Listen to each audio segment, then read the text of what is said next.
என்னென்ன லாங்குவேஜ் டெஸ்ட்லாம் இருக்கு? OET நிறைய பேர் வந்து ஹெல்த் கேர் ப்ரொஃபஷனல்ஸ் எடுப்பாங்க. ஃபர்ஸ்ட் நம்ம வந்து வேலைக்கு போறத பத்தி ஃபோக்கஸ் பண்ணி நமக்கு மார்க் கொடுப்பாங்க. இந்த 4 மாடியூல்ஸ் இருக்கு. ஆக்சுவலி 30 நீங்க எடுத்தீங்கன்னா யுவர் பாஸ். ஓகே. ஃபீஸ்ன்னு பாத்தீங்கன்னா கிட்டத்தட்ட ஒரு ஹலோ மக்களே, வணக்கம் வணக்கம். உங்கள் Krish Gopal from Ireland. Hope you are doing well. இந்த வீடியோ எதை பார்த்துனதுன்னா இங்கிலீஷ் லாங்குவேஜ் பார்த்துனது. ஓகே, நான் வந்துட்டு ஃபார் எக்ஸாம்பிள் கோர்ஸ் முடிச்சுட்டேன். I want to go to English speaking country to work or study. Okay, what is the first thing you needed அப்படின்னா English language தான். ஏன்னா நீங்க போற கண்ட்ரில வந்துட்டு வைடா வந்துட்டு மக்கள் எல்லாரும் வந்துட்டு இங்கிலீஷ் தான் பேசுறாங்க. அப்போ வந்துட்டு நம்மளுடைய இங்கிலீஷ் வந்துட்டு நல்லா இருக்கணும், லாங்குவேஜ் நல்லா இருக்கணும். ஓகே, அப்படி நல்லா இருக்கணும்னா எப்படி டெஸ்ட் பண்ண முடியும்? தெர் ஆர் ஃபியூ ஸ்டெப்ஸ் இருக்கு. IELTS இருக்கு, OT அந்த மாதிரினா நிறைய இருக்கு. அதை பத்தி நம்ம பேசலாம். ஓகே, நான் இங்கிலீஷ் டெஸ்ட்ல பண்ணிட்டேன். அதுல எவ்வளவு மார்க் எடுக்கணும் அப்படின்றத கேட்டகரியை நான் பார்க்கலாம். நம்ம இன்னைக்கு வந்துட்டு வித் தஸ் டாக்டர் ஹரியர் மனோஜர் இருக்காங்க. வாங்க இன்ட்ரோடியூஸ் பண்ணலாம். Hey everyone, how are you? And Gopal is here with me to talk about the English language exams today, and we'll be discussing in detail in further. Sir, என்னுடைய friend வந்துட்டு ஒரு கேள்வி கேட்டாங்க. அதாவது நான் வந்துட்டு நர்சிங் முடிச்சிட்டேன். ஒன்று நான் வேலைக்காக போகலான்னு பிளான் பண்ணுறேன். அதே டயத்தில் இல்லை ஒரு 1 இயர் மாஸ்டர் ப்ரோக்ராம் பண்ணலான்னு யோசிக்கிறேன். நீங்கள் வந்துட்டு லாங்குவேஜ் முக்கியம்னு சொல்கிறீங்க. என்னென்ன லாங்குவேஜ் டெஸ்ட்லாம் இருக்குது? இல்லை அந்த இப்போ நான் வேலைக்காக போகும்போது எவ்வளோ ஸ்கோர் பண்ணணும், இல்லை ஸ்டூடெண்ட்டாக போனால் எவ்வளோ ஸ்கோர் பண்ணணும், அதை பற்றி நீங்கள் கிளியராக சொன்னீங்கன்னா எனக்கு கொஞ்சம் யூஸ்ஃபுல்லாக இருக்கும் சார், என்னோட ஃப்ரெண்டுக்கு. அப்போ உங்கள் ஃப்ரெண்டு வந்து நர்சிங் முடிச்சிருக்காங்க. ஆமாம் ஆமாம். இப்போ நர்சிங் டிகிரின்னு பார்த்தீங்கன்னா அந்த கோர்ஸ் முடிச்சுட்டு வேலைக்கு தான் மோஸ்ட்டாக போவாங்க. ஃபர்ஸ்ட் நம்ம வந்து வேலைக்கு போறதை பத்தி பார்ப்போம். செகண்ட் வந்து ஸ்டடீஸ் பத்தி பார்க்கலாம். ஓகே. ஒரு ஒர்க்குக்காக நீங்க ஒரு ஹெல்த் கேர் ப்ரொஃபஷனல் வந்து நீங்க வரணும்னா உங்களுக்கு வந்து கிட்டத்தட்ட ஒரு எக்ஸாம்ஸ், இங்கிலீஷ் எக்ஸாம்ஸ் வந்து வெரைட்டிஸ் அதிகமா இருக்கும். ரெஸ்பெக்டிவா சொல்லணும்னு பார்த்தீங்கன்னா IELTSன்னு சொல்லுவோம், international English language testing system, occupational English test OET, PT Pearson test of English, இன்னொரு TOEFL சொல்லுவோம், test of English as a foreign language. இந்த மாதிரி 4 விதமான எக்ஸாம் இருக்கு. ஸோ IELTSன்னு பாத்தீங்கன்னா அதை வந்து கண்டக்ட் பண்றதுன்னு பாத்தீங்கன்னா British council from the UK. Okay.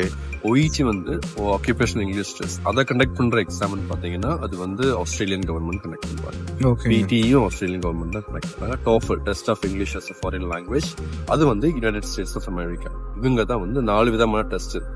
இதுல மோஸ்டா வந்து ப்ரிஃபர் பண்ணி சூஸ் பண்ற எக்ஸாம்னு பாத்தீங்கன்னா IELTS and OET தான். ஓகேங்க. ஓகே. இதுல ஸ்பெசிஃபிக்கா என்ன சொல்லணும்னு பார்த்தா OET தான் நிறைய பேர் வந்து ஹெல்த் கேர் ப்ரொஃபஷனல்ஸ் எடுப்பாங்க.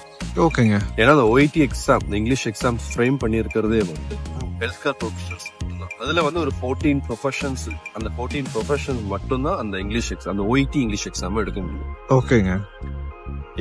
அது வந்து அந்த 14 ப்ரொஃபஷன்ஸ் வந்து இன்க்ளூட் ஆகுறது வந்து doctors, nurses, dietitian, pharmacist, physiotherapist, radiographers, இவங்க எல்லாம் அதுல இன்வால்வ் ஆவாங்க. சோ அந்த 14 ப்ரொஃபஷன்ஸ் மட்டும் தான் OET எக்ஸாம் எழுத முடியும். இன்னொன்னு இங்கிலீஷ் IELTS இருக்கு. IELTS வந்து எல்லாருமே எடுக்கும். ஓகேங்க. சரிங்களா? ஓகே. நம்ம வந்து ஸ்டெப் பை ஸ்டெப்பா எந்தெந்த எக்ஸாம் எப்படி எந்த மாதிரி டைப் இருக்கு எக்ஸாம்ன்றது இப்ப நம்ம பார்ப்போம். சார், கொஞ்சம் OET பத்தி எக்ஸ்பிளைன் பண்ணுங்களேன். கண்டிப்பா. சோ OET நான் முன்னாடி சொன்ன மாதிரி occupational English test, that is conducted by the Australian government. Okay. அதோட ஃபீஸ்ன்னு பாத்தீங்கன்னா கிட்டத்தட்ட ஒரு இந்தியன் ருபீஸ்க்கு வந்து 32,000 to 35,000 rupees ஆகும். இந்த OET எக்ஸாம் வந்து மெயினா ஃப்ரேம் அவுட் பண்ணிருக்கிறது வந்து முன்னாடி சொன்ன மாதிரி 14 ஹெல்த் கேர் ப்ரொஃபஷனல்ஸ்க்கு மட்டும்தான். அது எல்லாரையாலுமே வந்து அக்செப்ட் பண்ண முடியாது. எல்லா ஹெல்த் கேர் ப்ரொஃபஷனல் அக்செப்ட் பண்ண முடியாது. அந்த OET சைட்ல எந்தெந்த ஹெல்த் கேர் ப்ரொஃபஷனல்ஸ் வந்து அதை வந்து எழுத முடியும். ஃபார் எக்ஸாம்பிள் முன்னாடி சொன்ன மாதிரி doctor, nurses, physiotherapist, pharmacist, dietitians இவங்கெல்லாம் எழுதும். ஓகே. இந்த OET மெயின் கோல் என்னன்னு பாத்தீங்கன்னா ஒரு பர்சனுடைய நாலேஜ், அதாவது ஒரு ஹெல்த் கேர் ஒர்க்குடைய இங்கிலீஷ் நாலேஜை டெஸ்ட் பண்றது தான். எஸ். வெதர் அவங்க வந்து ஒரு இங்கிலீஷ் ஸ்பீக்கிங் கண்ட்ரிக்குள்ள போயிட்டு அவங்களால வந்து பிராக்டிஸ் லாங்குவேஜ் வைஸ் சேஃபா ஒர்க் பண்ண முடியுமா, சேஃபா பிராக்டிஸ் பண்ண முடியுமான்றத வந்து அவங்க அசஸ் பண்றாங்க. இது வந்து எல்லா நாட்டிலயுமே வந்து அக்செப்ட் பண்றாங்க. அந்த எக்ஸாம் பாத்தீங்கன்னா எல்லா நாட்டிலயுமே கிடையாது. இந்த OET எக்ஸாம் வந்து அக்செப்ட் பண்ற நாடுகள் எதுன்னு பாத்தீங்கன்னா ஒன்லி ஹெல்த் கேர் ப்ரொஃபஷனல்ஸ்க்கு ஆஸ்திரேலியால அக்செப்ட் பண்ணுவாங்க, நியூசிலாந்துல அக்செப்ட் பண்ணுவாங்க, அயர்லாந்துல அக்செப்ட் பண்ணுவாங்க, சிங்கப்பூர்ல some of the hospitals accept பண்றாங்க, பிளஸ் UK அக்செப்ட் பண்றாங்க. யுனைடெட் ஸ்டேட்ஸ், அதாவது அமெரிக்கால வந்து இருக்கிற 52 ஸ்டேட்ஸ்ல வந்து ஒன்லி 3 ஸ்டேட்ஸ் தான் கரண்ட்லி அக்செப்ட் பண்றாங்க. ஃப்ளோரிடா, Oregon, இன்னொரு ஸ்டேட் அக்செப்ட் பண்றாங்க. கனடாலன்னு பாத்தீங்கன்னா அங்கேயும் ஒரு சில ப்ராவின்சஸ் வந்து அக்செப்ட் பண்றாங்க. ஸோ இதுதான் வந்து இப்போதைக்கு இருக்கிற ஒரு ட்ரெண்டிங். மோஸ்டா வைட்ல அக்செப்ட் பண்ற ஒரு கண்ட்ரிஸ்ன்னு பாத்தீங்கன்னா அயர்லாந்து, யூகே, நியூசிலாந்து, ஆஸ்திரேலியா, இந்த 4 நாடுகள் வந்து மோஸ்டா வந்து OET அக்செப்ட். ஓகேங்க. ஸோ ஓஇடின்னு சொல்லும்போது எதெல்லாம் கவர் பண்றாங்க, என்னென்ன மாடியூல்ஸ் இருக்கு, அதை பத்தி கொஞ்சம் எக்ஸ்பிளைன் பண்ணுங்க வியூவர்ஸ்க்கு. கண்டிப்பா. முன்னாடி சொன்ன மாதிரி OET வந்து 4 மாடியூல்ஸ் இருக்கு ஆக்சுவலி. அதுல வந்து உங்களுடைய பேச்சு திறனையும், உங்களுடைய ரீடிங் ஸ்கில்லையும், ரைட்டிங் ஸ்கில்லையும், எழுத்து திறனையும், பிளஸ் உங்களுடைய லிசனிங் ஸ்கில், நீங்க எந்த அளவுக்கு லிசன் பண்றீங்க, இந்த 4 மாடியூல்ஸ் தான் வந்து அவங்க வந்து ஸ்பெசிஃபிக்கா அசஸ் பண்றாங்க. நீங்க ஒரு இங்கிலீஷ் நாட்டுக்குள்ள போயிட்டீங்கன்னா அவங்களுக்கு ஈக்குவலான லெவலுக்கு வந்து உங்க அண்டர்ஸ்டாண்டிங், இந்த reading skills, writing skills, listening skills, speaking skills இருக்கா, இதுதான் அவங்க போய் வச்சு. ஸோ கொஞ்சம் மாடியூல்ஸையும் ப்ளஸ் ஒவ்வொரு மாடியூல்ஸும் எவ்வளோ மார்க் எடுக்கணும்னு கொஞ்சம் எக்ஸ்பிளைன் பண்ணீங்கன்னா கொஞ்சம் வியூவர்ஸ் கொஞ்சம் ஹெல்ப்ஃபுல்லாக இருக்கும் சார். கண்டிப்பா. நான் முன்னாடி சொன்ன மாதிரி 4 மாடியூல்ஸ் இருக்கு. அதுல speaking, writing, listening and reading. அதுல ஒரு மாடியூலுக்கு வந்து ஒரு ஓன் செட் ஆஃப் கிரைட்டீரியா இருக்கு, ஃப்ரேம் அவுட் இருக்கு, அந்த ஒரு கொஸ்டின்ஸ் அந்த மாதிரி செட் பண்ணியிருப்பாங்க. ஸோ ஃபர்ஸ்ட்னு பார்த்தீங்கன்னா லிசனிங் டெஸ்ட். லிசனிங் டெஸ்ட் தான் எப்பயுமே OET எக்ஸாம்ல ஃபர்ஸ்ட் ஸ்டார்ட் பண்ற ஒரு மாடியூல். ஓகே. நீங்க எக்ஸாம் போய் உட்காரீங்கன்னா ஃபர்ஸ்ட் உங்களுக்கு லிசனிங்ல தான் ஸ்டார்ட் பண்ணுவாங்க அவங்க.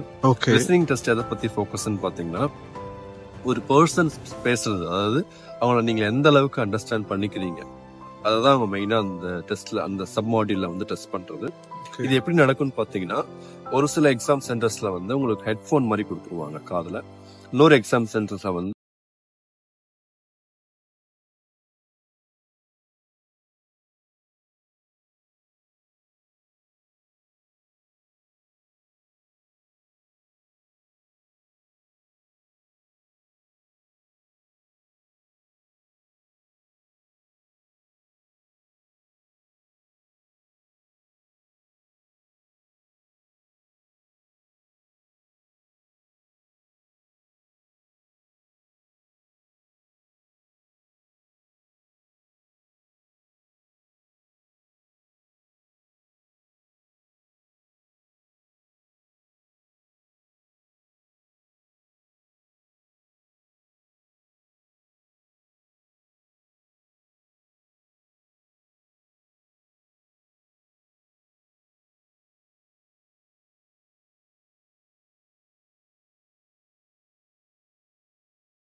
கொடுத்துருவாங்க. பேஷண்ட்டுடைய கேஸ் நோட்ஸ் கொடுத்துட்டு இந்த பேஷண்ட்டை வந்து ஃபார் எக்ஸாம்பிள் ஃபிசியோதெரபிக்கு ரெஃபர் பண்ணுங்க, அதாவது சோஷியல் ஒர்க்குக்கு ரெஃபர் பண்ணுங்க. அப்போ பேஷண்ட்டுடைய ரிலவெண்ட் டேட்டாஸ் மட்டும் தான் நம்ம. ஃபார் எக்ஸாம்பிள் நம்மளை வந்து இப்போ சோஷியல் ஒர்க்குக்காக லெட்டர் எழுத சொல்றாங்கன்னா அந்த சோஷியல் ஒர்க்கருக்கு என்ன இன்ஃபர்மேஷன் தேவையோ அதை மட்டும் தான் நம்ம வந்து ரிலவெண்ட் டேட்டா இன்ஃபர்மேஷன் வந்து எடுக்கும். ஒரு கேஸ் நோட்டே கொடுத்துருவோம். பேஷண்ட் ஹிஸ்ட்ரி, அவங்க என்ன ட்ரீட்மெண்ட் ரிசீவ் பண்ணாங்க, எப்போ வந்தாங்க, இல்லை சோஷியல் கண்டிஷன் என்ன, அவங்களுடைய பிசிக்கல் பேக்ரவுண்ட், மெடிக்கல் பேக்ரவுண்ட் எல்லாருமே அதை கொடுத்துருப்பாங்க.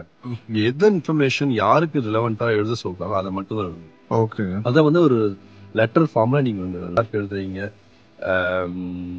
whom you want to write, purpose of the letter எழுதணும், background of letter எழுதணும். அதெல்லாம் கரெக்டான ஒரு ஃபார்ம்ல வந்து அதுக்கு வந்து ட்ரைனிங் போகணும். நீங்க பேர்பட்டா இங்கிலீஷ்ல நல்ல ஒரு லாங்குவேஜ் இருக்கிறவங்க போல வந்து நீங்க வந்து மினிமம் ஒரு 1 week ட்ரைனிங் போனா மட்டும்தான் உங்களால வந்து அதை கிளியர் பண்ண முடியும்.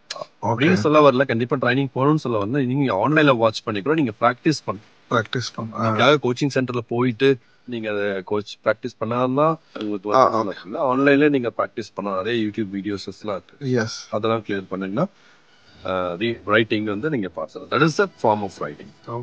ஓகே. அதுக்கு அடுத்ததுன்னு பாத்தீங்கன்னா ஸ்பீக்கிங் இருக்கு. ஸ்பீக்கிங் அதை பத்தியும் பாத்தீங்கன்னா அது ஒரு ரோல் பிளே மாதிரி இருக்கு. ஆக்சுவலி ஸ்பீக்கிங்ல வந்து 2 மாடியூல் இருக்கு. ஸ்பீக்கிங்குள்ளே வந்து 2 பார்ட் இருக்கு. 2 ஸ்பீக்கிங் ரோல் பிளே, அதாவது ஒரு ஆக்ட் பண்ணிப்பாங்க.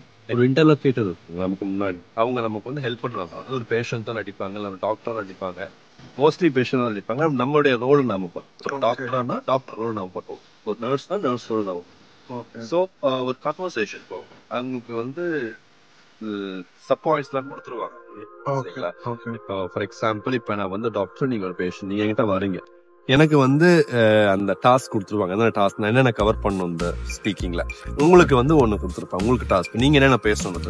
என்னுடைய மட்டும் தான் அசஸ் பண்ணுவாங்க. ஆக்சுவலி இது வந்து ஒரு ப்ரீ ரெக்கார்டட், அவங்க நம்ம பேசுறது எல்லாமே வந்து வாய்ஸ் ரெக்கார்ட் பண்ணி ஆஸ்திரேலியன் கவர்மெண்ட்டுக்கு அனுப்புவாங்க. அங்க இருக்கிற OIT வந்து அதை அசஸ் பண்ணி நமக்கு மார்க் கொடுப்பாங்க. ஸோ இந்த ஸ்பீக்கிங் மட்டும் வாய்ஸ் ரெக்கார்ட் பண்ணுவாங்க. அதான் அந்த டாஸ்க் இருக்கு. For example, hi, my name is Hari, I'm one of the doctors working here, and you're here to just presenting complaints and so on. So எதுக்காக வந்திருக்கீங்க, என்ன பண்ணுச்சு, நம்ம கேதர் பண்ணுவோம்ல யூசுவலா. ஒண்ணுமே இல்லைங்க, பயப்பட வேண்டிய அவசியமே கிடையாது. ஸ்பீக்கிங்ல நீங்க வந்து யூசுவலா ஒரு பேஷண்ட் ஹாஸ்பிட்டலுக்கு வரப்ப நீங்க என்னென்னலாம் பேசுவீங்க, ஆக்சுவலி கம்யூனிகேட் பண்ணுவீங்க. என்னமா ஆச்சு, என்ன எதுக்காக, என்ன ஆச்சு, எத்தனை நாளா இருக்கு, இது அட்வைஸ் கொடுப்பீங்க, ஒரு ரெக்கமெண்டேஷன் கொடுப்பீங்க இல்லைங்களா. இதேதான் நீங்க இங்கிலீஷ்ல பேசுவீங்க. இதுதான் சிம்பிள். ஆக்சுவலி நிறைய பேர் வந்து பயந்து இருக்காங்க இங்கிலீஷ் எக்ஸாம்னாலே வந்து ஒரு பெரிய இதுன்னு சொல்லிட்டு. ஆனா அப்படி இருந்ததுதான், பட் அது ரியாலிட்டிக்குள்ள போறப்பதான் வந்து தெரியும். Actually English exam is easy, practice. இதுதான் ஸ்பீக்கிங். சோ இதுல நான் முன்னாடி சொன்ன மாதிரி வந்து ஒரு மாடியூலுக்கு ஒரு மினிமம் வந்து 350 பாசிங் மார்க். B கிரேட் சொல்லுவாங்க. வந்து B கிரேட் எடுத்தீங்கன்னா அது பாசிங் மார்க். இதுல வந்து உங்களுக்கு C+ ஆகி போச்சு, பாக்கி 3 மாடியூலையும் வந்து B ஆகி போச்சுன்னு வச்சுக்கோங்க. அயர்லாந்துக்கு நீங்க எலிஜிபிள். இதுவே யூகேல ஸ்கோர் எப்படின்னு பாத்தீங்கன்னா ஸ்பீக்கிங், லிசனிங், ரீடிங் இது 3த்துலயும் B கிரேடும், அயர்லாந்து ரைட்டிங்ல வந்து C+ வந்து யூகேல அக்செப்ட் பண்ற ஸ்கோர். நீங்க 4 மாடியூல B எடுத்தாலும் it's well and fine, super. But UK சினாரில வந்து அது. ஆஸ்திரேலியாலும் அதே மாடியூல் தான். லிசனிங், ஸ்பீக்கிங், ரீடிங்ல வந்து நீங்க வந்து 3 Bயும் மல்டிபிள் C+ எடுத்தா நீங்க ஆஸ்திரேலியாவுக்கு எடுத்ததுல நியூசிலாந்துக்கு எடுத்து. அப்புறம் அயர்லாந்துல வந்து ஒரு அட்வான்டேஜ் எல்லாருக்கும் சொல்றேன். அயர்லாந்துல அட்வான்டேஜ் பாத்தீங்கன்னா எத்தனா ஒரு மாடியூல்ல C+, ரிமைனிங் 3 மாடியூல் B கிரேடும் எடுத்தீங்க OITல நீங்க eligible to come to Ireland. Okay. Whereas other country, US is very particular. US ல வந்து C+ எடுத்தா போதும். எல்லாத்துலயுமே. யூஎஸ்ல வந்து நிறைய நாட்டுக்காரங்க இருக்காங்க. ஆனா இங்கிலீஷ்ல அந்த அளவுக்கு அவங்க மேஜரா கன்சிடர் பண்ணல. பட் அதனால C+ தான் வச்சிருக்காங்க. எல்லா ஸ்டேட்லயும் இல்ல, ஒரு 3 ஸ்டேட்ல சொன்ன 3 ஸ்டேட்ல. Oregon, Florida. பட் அங்க இருக்கிற மெயின் டீல் நீங்க இங்க நர்ஸா போறீங்க, இல்ல டாக்டரா போறீங்க, அந்த நாட்டோட லைசன்ஸ் எக்ஸாம் கிளியர் பண்ணணும். அதுதான் பெரிய டீல். இங்கிலீஷ் எக்ஸாம் அதுதான் பெரிய டாஸ்க். அதனாலதான் அவங்க கொஞ்சம் ஈஸி.